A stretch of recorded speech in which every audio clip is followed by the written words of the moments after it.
देखिए, ये मैं आपको एक दफ़ा फिर दिखा रहा हूँ। ये हमारा जो वर्टिब्रल कॉलम है, ये हमारे वर्टिब्राज हैं। ये देखें, हर वर्टिब्रा के दरमियान में ये डिस्क है और हर वर्टिब्रा के दरमियान डिस्क, उसके साथ साथ ये एक नर्व निकल रही है और ये नर्व नीचे की तरफ जा रही है। अब ये L5 है, L4, 3, 2, 1, इसके बाद फिर थोरेसिक वर्टिब्रा शुरू हो जाते हैं। तो जो आपने लफ्ज़ सुना होगा ना, शियाटिका, लोग कहते हैं शियाटिका क्या होती है। तो शियाटिका बेसिकली शियाटिक नर्व इन रूट से बनती है, जो लोअर लंबर रूट्स होती हैं, इनसे शियाटिका नर्व बनती है। और ये फिर अल्टीमेटली ये देखें यहाँ से गुजर के होती हुई ये हिप से नीचे हमारी जो थाई है, जिसको पट कहते हैं या थाई हम कहते हैं, वहाँ बैक साइड से होती हुई फिर ये हमारी जो टांग है उसकी आउटर साइड से होती पैर तक जाती है और ये बड़ी शदीद किस्म की दर्द होती है और ये इसको लोग शियाटिका कहते हैं। अब तो हम इसको अगर मेडिकल ज़ुबान में कहें तो रेडिकुलोपैथी कहते हैं कि यहाँ पे नस। अब एक वजह तो इसकी बड़ी क्लियरली ये हो गई कि डिस्क स्लिप कर गई। दूसरी इसकी वजह ये हो सकती है कि बाज़ औक़ात बड़ी उम्र के लोगों में ये जो हड्डी होती है इसकी चोंचें निकल आती हैं, जिसको ऑस्टियोफाइट कहते हैं, वो भी इसके ऊपर प्रेशर डाल सकती है और वो भी ये कॉज कर सकती है। फिर तीसरी वजह या भी चोट हो सकती है। फिर चौथी बाज़ औक़ात आपने जो टीबी का लफ्ज़ सुना हुआ है, ज़्यादातर वो आपने सीने की टीबी और फेफड़ों की टीबी, लेकिन यहाँ भी टीबी होती है और जो यहाँ की टीबी है उसके अंदर ये जो वर्टिब्रा होता है ये फिस जाता है, यानी ये कंप्रेस हो जाता है और ये जब कंप्रेस होता है और आम तौर पे अगर इसका इलाज ना करें तो नीचे का धड़ मफलूज हो जाता है, यूरिन का कंट्रोल भी ख़त्म हो जाता है। तो ये थोड़ी डरने वाली चीज़ है। इवन अगर आपकी डिस्क भी बहुत ज़्यादा स्लिप कर जाती है और प्रॉपर्ली आप ट्रीटमेंट नहीं कराते तो इसका नुकसान आपको हो सकता है। अब हम आते हैं कि इसका क्या क्या ट्रीटमेंट होता है। अगर तो हमें लगे कि हम पेशेंट को जब एग्जामिन करते हैं और उसकी स्ट्रेट लेग ऊंची करके देखते हैं, SLR उसे कहते हैं, स्ट्रेट लेग रेजिंग, फिर हम इसी तरह उन पेशेंट्स का जर्क्स देखते हैं, उनकी पावर देखते हैं, उनकी सेंसेशन देखते हैं। अगर तो हमें लगे कि ये माइल्ड है तो माइल्ड टू मॉडरेट में तो यूजुअली हम दवाई दे देते हैं और थेरेपी कर लेते हैं। अगर हमें लगे कि नहीं ये तो उससे ज़्यादा है और दवाई से थेरेपी से आराम नहीं आ रहा, तो फिर हम कमर में टीका लगाते हैं और इसको एपिड्यूरल कहते हैं और ये स्टीरॉइड का टीका होता है। इसको हम आमतौर पे जो ज़ाइलोकेन होता है उसको सुट करने वाला, वो मिला के तो ये लगाते हैं।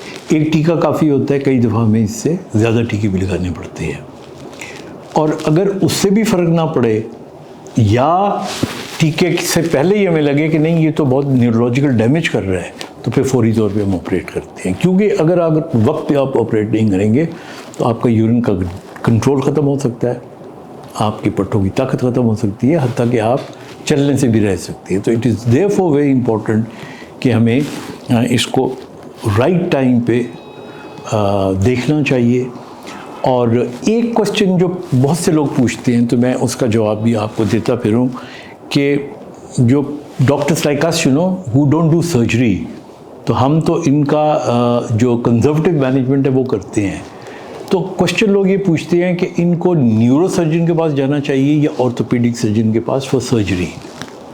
इसका आंसर ये है कि दोनों कॉम्पिटेंट होते हैं। So you can either go to a neurosurgeon or you can go to an orthopedic surgeon, depends who is how much qualified and where you feel more comfortable. और अगला जो सबसे इम्पोर्टेंट पॉइंट मैं बताना चाह रहा था वो ये था कि बहुत से लोग जब ठीक हो जाती हैं, कुछ बेहतर हो जाती हैं, तो ये समझते हैं कि हम ठीक हो गए, तो वो फिर भागना दौड़ना कूदना शुरू कर देते हैं, जिससे ये दोबारा प्रॉब्लम उनको रीअकर होती है।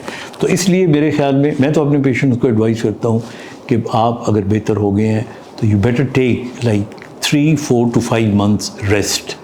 और इसमें क्या क्या नहीं करना, आपने बच्चा गोद में नहीं उठाना, उससे सबसे ज़्यादा असर आपकी कमर पे पड़ता है।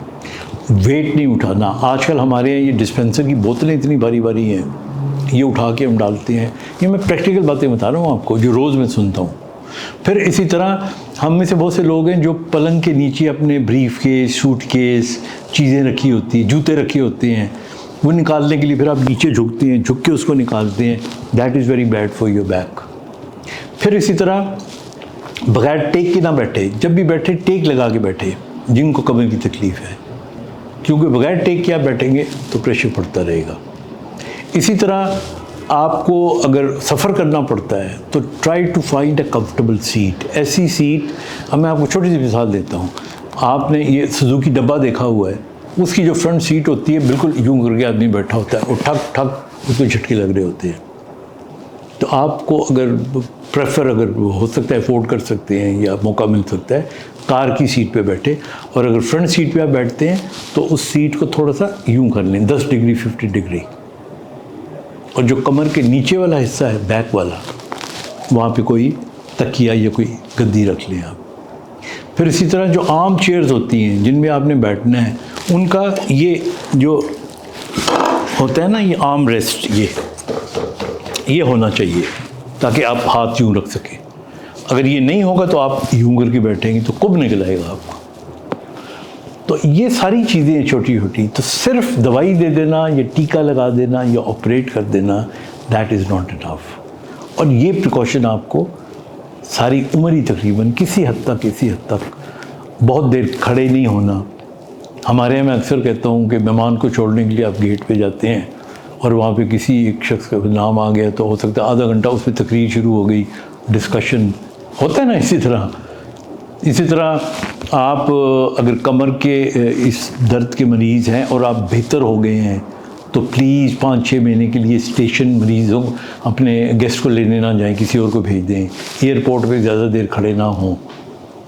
जो लोग दही इलाकों में काम करते हैं वो बहुत ऊंची नीची जगहों पे ना चलें, और बेल्ट का इस्तेमाल करें। अगर आपको चलना पड़ रहा है, मोटरसाइकिल आप चला सकते हैं, बेल्ट पहन के चलाएं। तो ये छोटी छोटी सी बातें हैं, इनका ध्यान रखें और अपने डॉक्टर से पूरी काउंसलिंग लें, पूरी डिस्कशन करें। That is going to help you, and that's how Europe में, ये दूसरे मुल्कों में वो पूरे का पूरा आपको लाइफ प्लान बना के देते हैं। And that's what we should also do. अपना ख्याल रखिएगा। खुदा हाफिज़।